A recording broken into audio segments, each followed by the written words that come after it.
I love everything about my wife, but one day, when she went to a party without my knowledge, everything started unraveling in the worst way possible. Ashley wasn't acting weird before that night. No sudden coldness, no fights, no lost intimacy. If anything, she had been more affectionate than usual, touching me more, kissing me longer, calling me pet names she hadn't used in years. I should have realized it then. That overcompensation is the biggest red flag of all. It was a Friday evening, and I had just gotten home from work.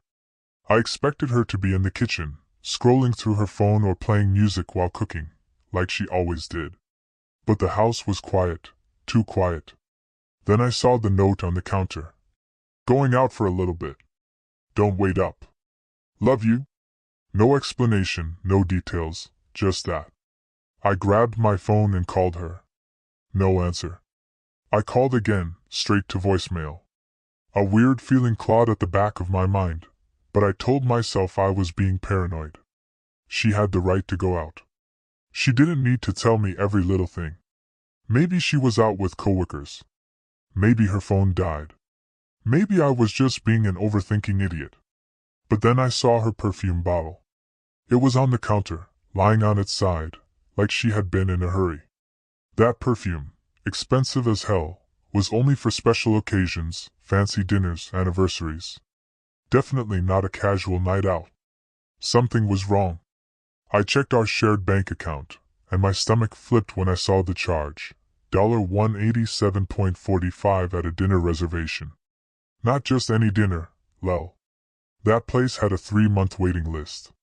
We had only been there once, years ago, for our anniversary.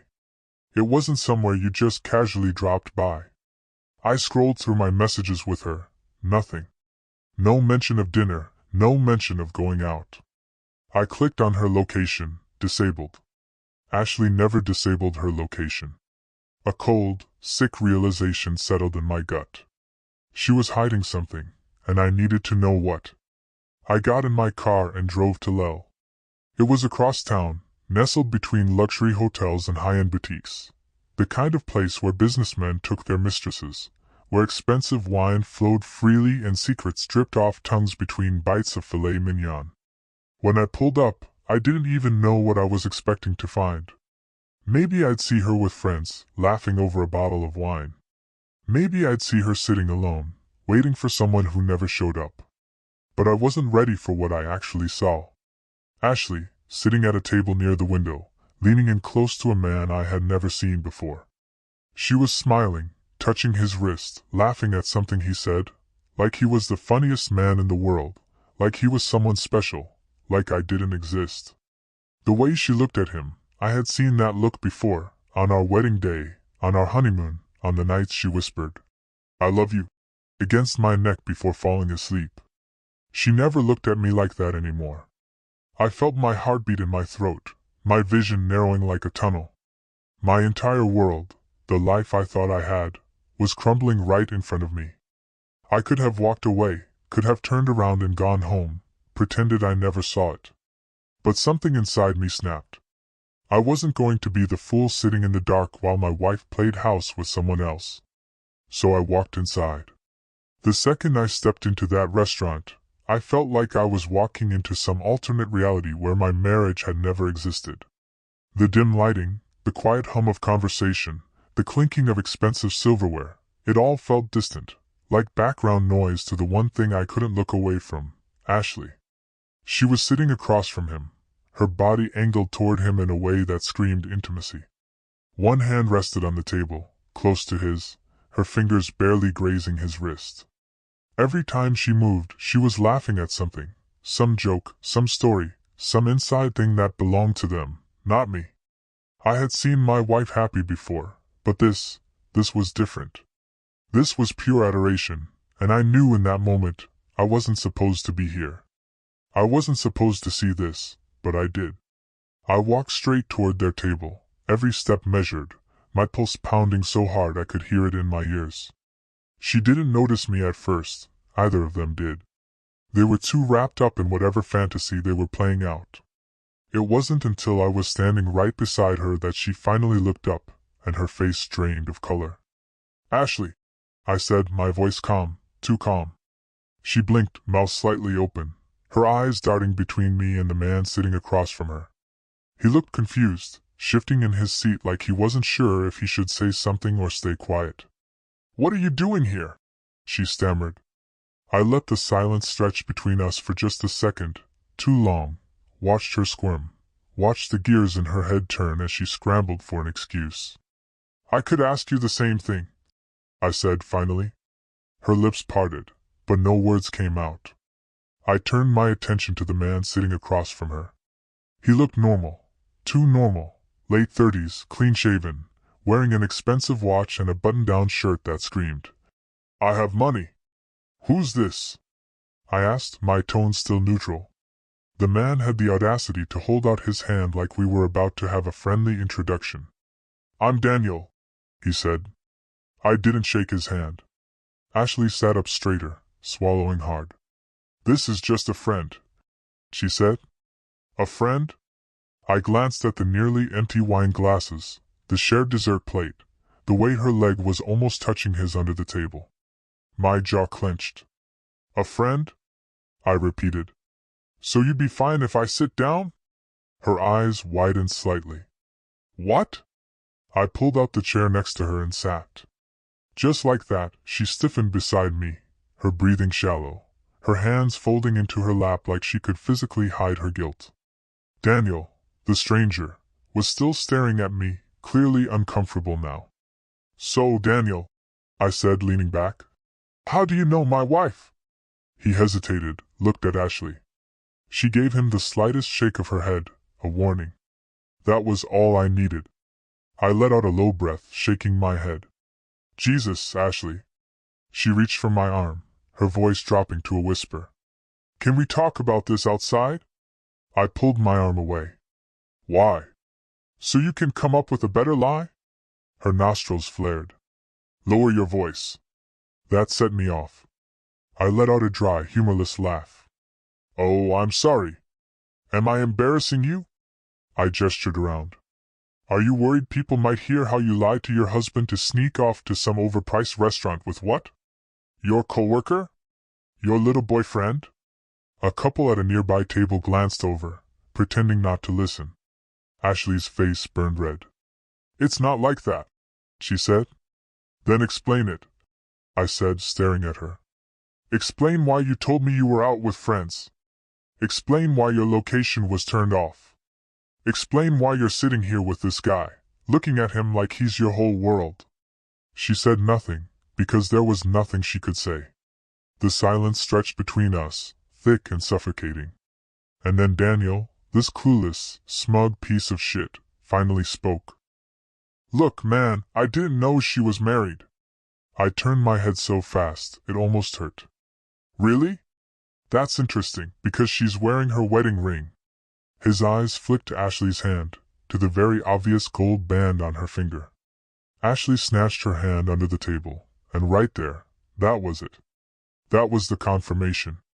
That was the moment I knew I wasn't dealing with a misunderstanding. I was dealing with a full-blown, carefully constructed lie. I pushed back my chair and stood.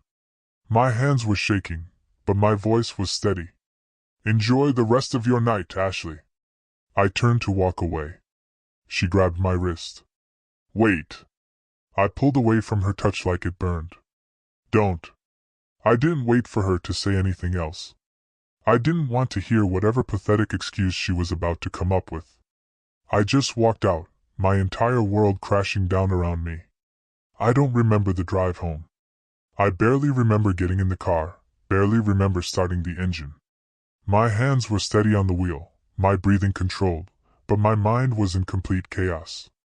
Ashley, my wife, sitting across from me.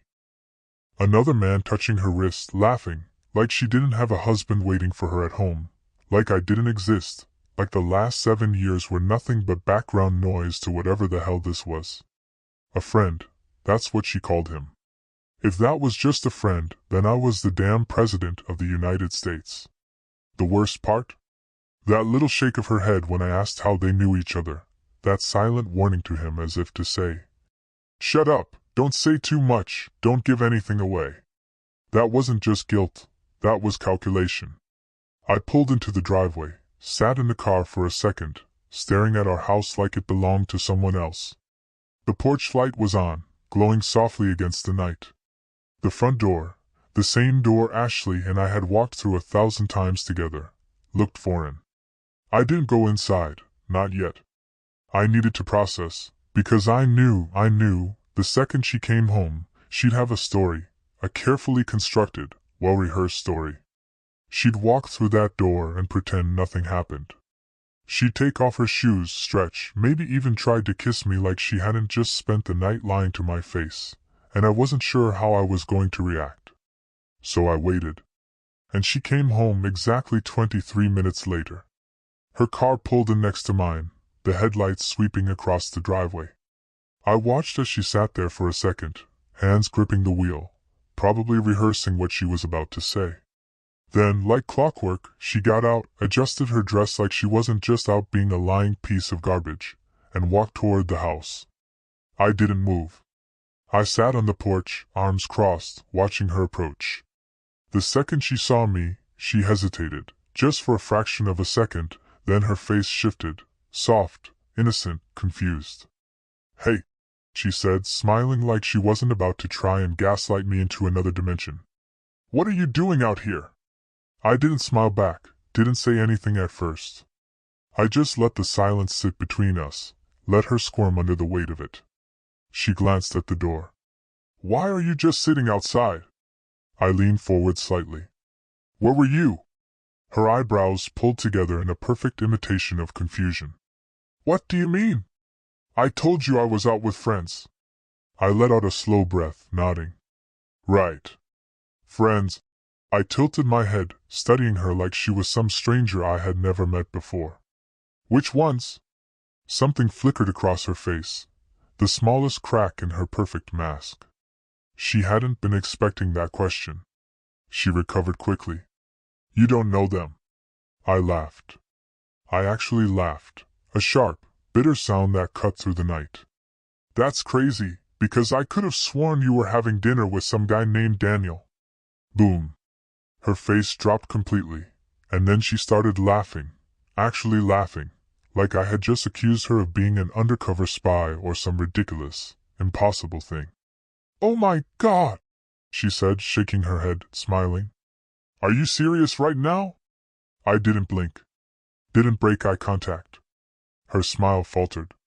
She let out a breath, crossing her arms. "You're acting insane." "Who told you that?" I raised an eyebrow. "Who told me?" "Yeah," she said, shifting her weight. "Because clearly, someone's been feeding you a bunch of nonsense." I let that sit in the air for a second, just watched her, because this was it. This was who she was. She wasn't the woman I married. She wasn't the woman I had loved for 7 years. She was standing here, looking me dead in the face, and she wasn't sorry. She was covering her tracks. She was trying to make me look crazy. "You're unbelievable," I muttered, standing up. She scoffed, rolling her eyes. "Oh, come on. This is ridiculous. Do you really think I'd cheat on you?" I just looked at her, because the real question was, do you even care that you got caught? She must have seen something in my face, some shift, some realization, because her expression changed. The arrogance melted away, replaced with something else, panic. "Babe," she said, reaching for me, her voice suddenly soft. "Let's just talk, okay? Let's go inside." I stepped back. "Don't." Her hand hovered in the air for a second before she slowly pulled it back, and that's when I saw it, the ring. Her wedding ring, still there, still sitting on her finger like a mockery, like it meant something, like it wasn't just another lie. I exhaled, shaking my head. "Take it off." Her eyes widened. "What?" I looked at her, at this woman who had just spent the entire night with another man and still had the audacity to stand here in front of me, pretending. "Take it off." She hesitated. I took another step back. "If you're going to pretend like this marriage is a joke, at least commit to it." She stared at me, and then, after a long, agonizing moment, she reached for the ring and slid it off her finger. I nodded, then I turned around and walked inside, leaving her standing there, ring in hand, the weight of her own choices finally crashing down. The moment I stepped inside, I locked the door behind me. Not because I thought she wouldn't come in. I knew she would, but I needed 1 second to breathe, to process, to exist in this house without the weight of her lies suffocating me. Because now, there were no doubts, no second guessing, no. Maybe I misunderstood. I had caught her red-handed. I moved to the kitchen, bracing my hands against the counter, staring at the marble like it held some kind of answer, like it could tell me why. Because that was the thing, wasn't it? I still didn't know why. 7 years. 7 damn years. We built a life together. We had traditions, inside jokes, lazy Sunday mornings where she'd steal the blankets and pretend not to hear me complain.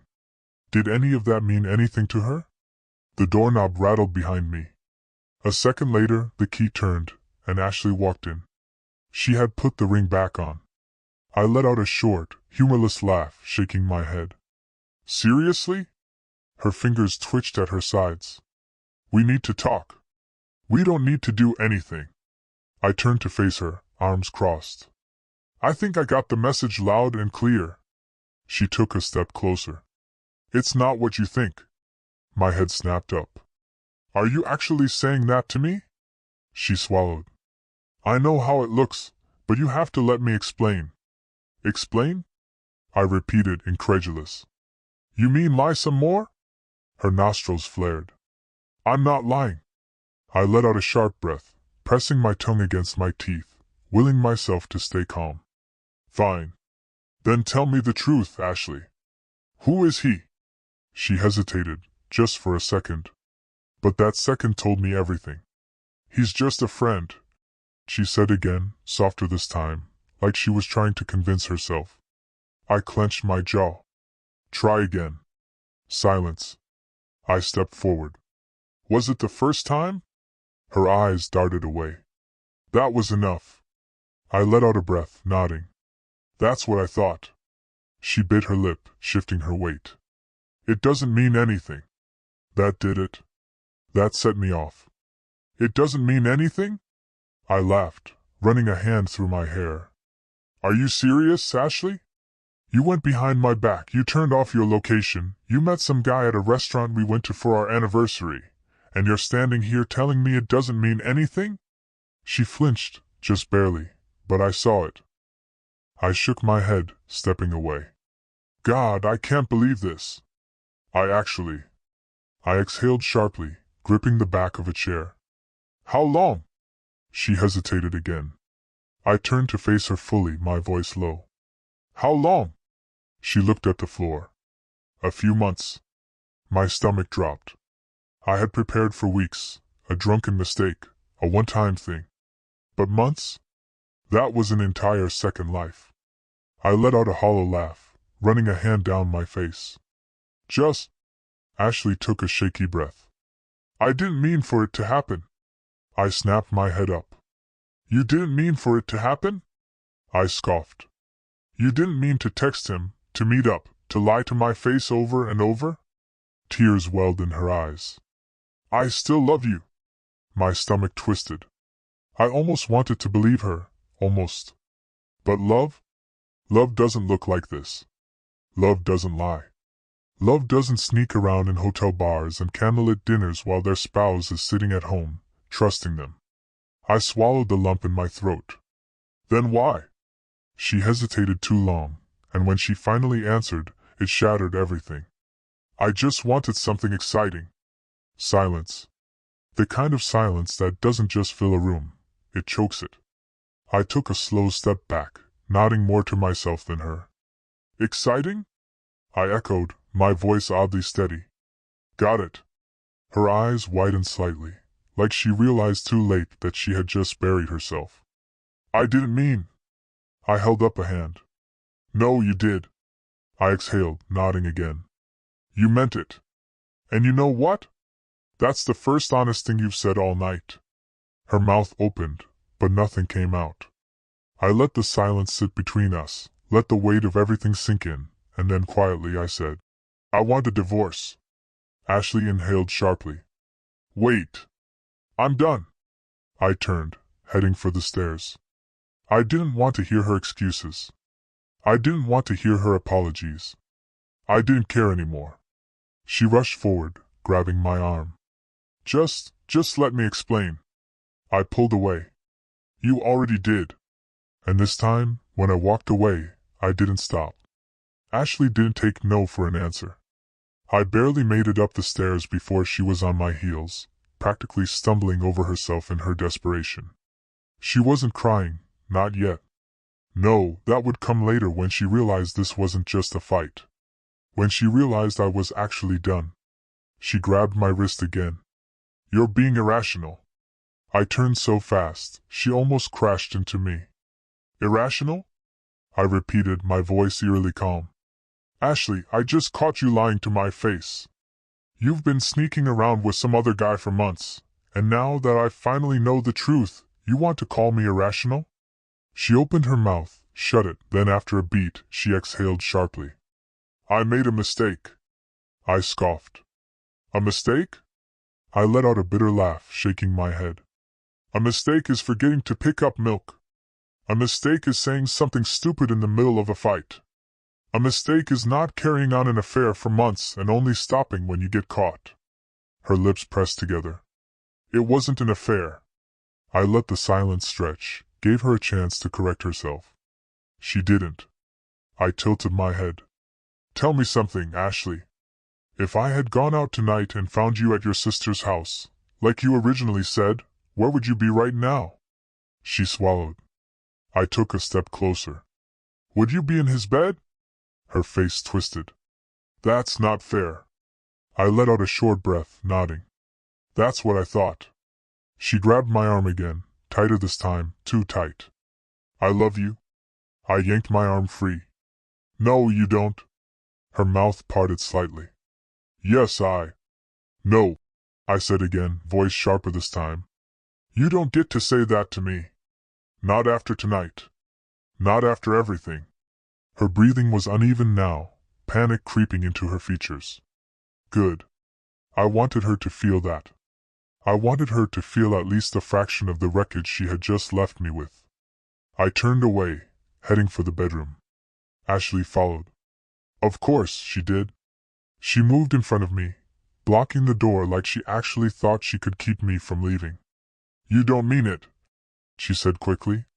You don't actually want a divorce. You're just angry.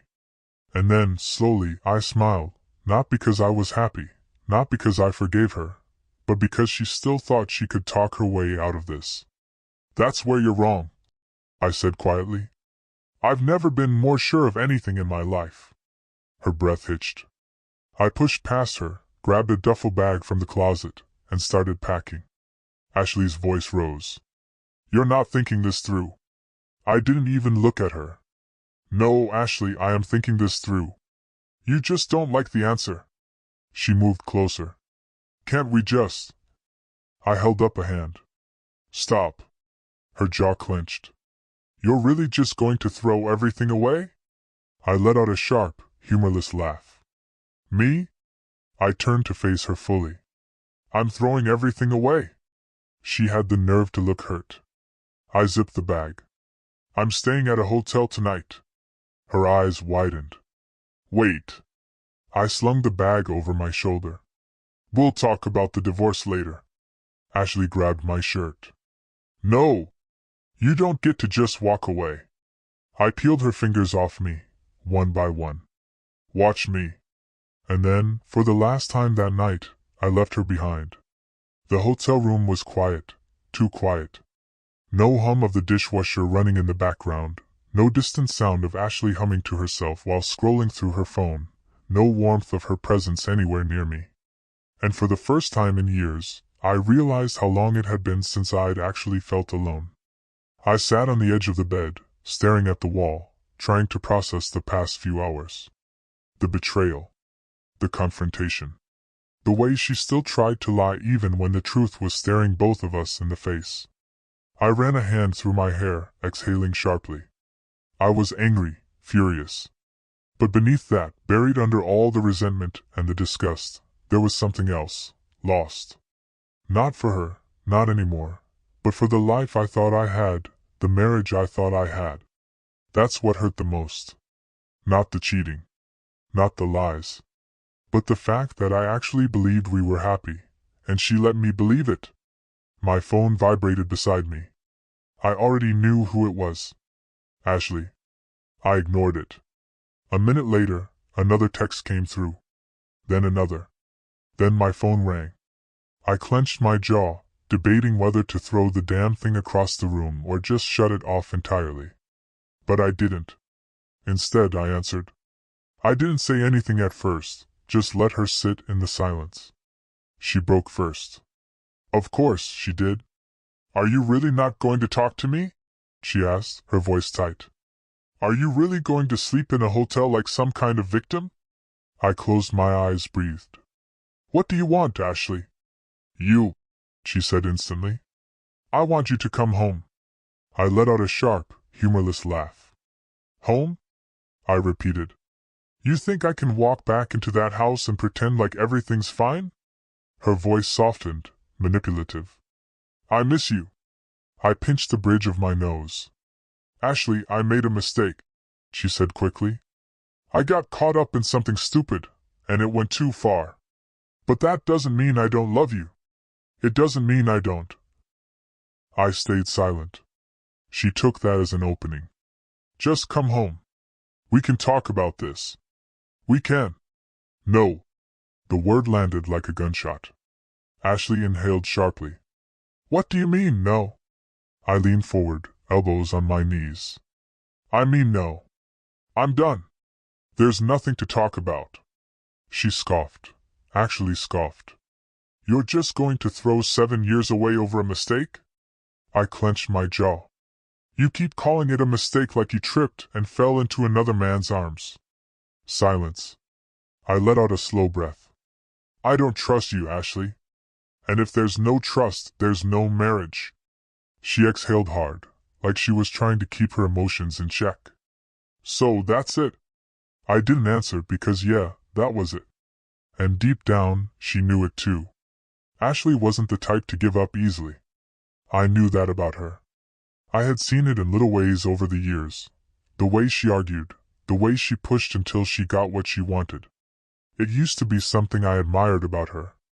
Now, it was just exhausting. The texts kept coming.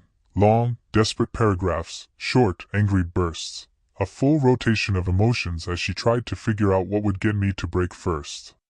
Then, after hours of nothing but my silence, she sent the one thing that almost made me crack. I never meant to hurt you.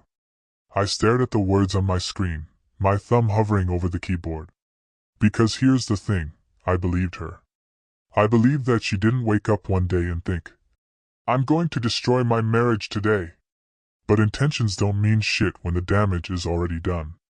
I didn't respond. Instead, I put my phone on silent, tossed it onto the nightstand, and forced myself to lie down. I expected to stare at the ceiling for hours, expected to fight my own thoughts until the sun came up. But the exhaustion, the sheer mental and emotional weight of it all, dragged me under almost immediately. And for the first time in weeks, I actually slept. When I woke up, there were 24 new messages.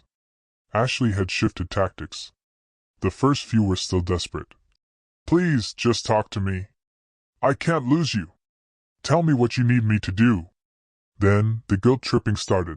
You're acting like I'm the worst person in the world. You've never made a mistake before. I thought we were stronger than this. Then, the anger. You think leaving fixes anything? You're just running away instead of facing this.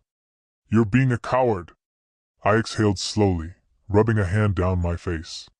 Classic Ashley. She was throwing everything at the wall, waiting to see what stuck. And then I saw the very last message, a picture of our wedding day, just the two of us. Her arms around my neck, my hands on her waist, both of us laughing, caught in some moment of pure happiness that felt so far away now it was almost like looking at strangers. And below it, just 4 words. Remember this, please. I let my phone drop onto the bed beside me. Because I did remember. That was the problem. I remembered everything. And now, I had to forget. I didn't go home.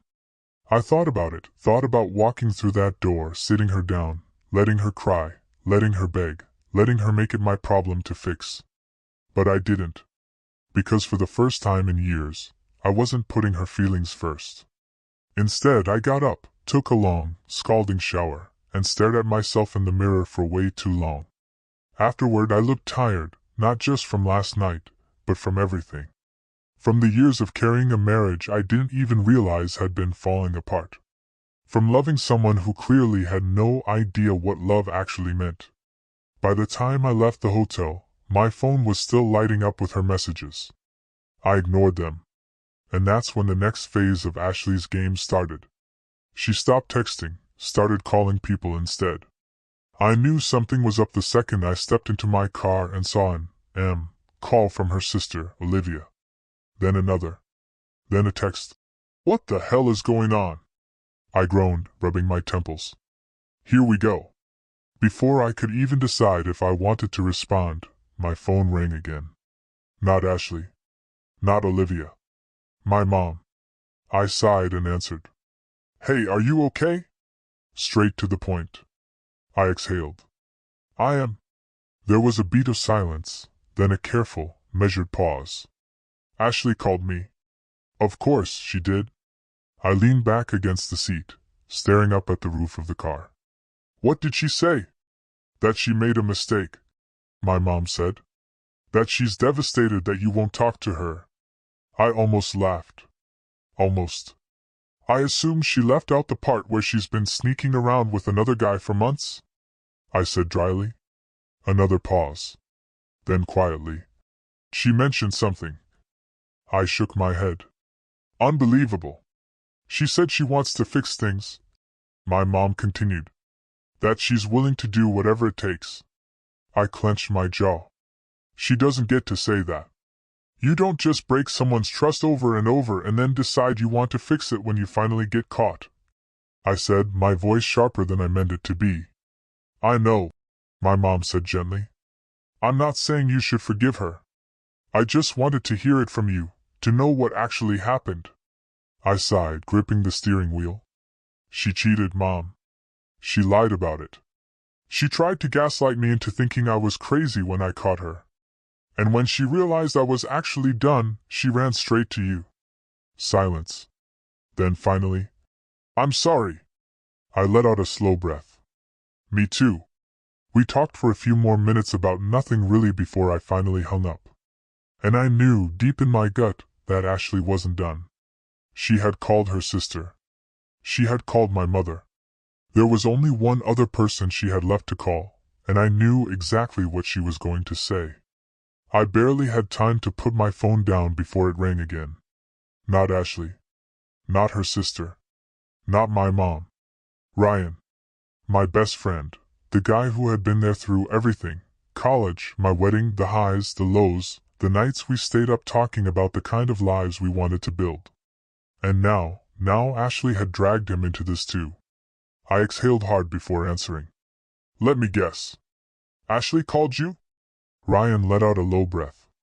Yeah, man, she did. I closed my eyes. Of course, she did. What did she say? I asked, already knowing I was about to hear some version of, I made a mistake, I love him, I don't want to lose him. Ryan hesitated too long, and that's when I knew. She's telling people a different story, isn't she? I said flatly. He didn't answer right away. That was answer enough. I laughed, sharp, bitter, humorless. Jesus Christ. Listen, Ryan started, his voice careful.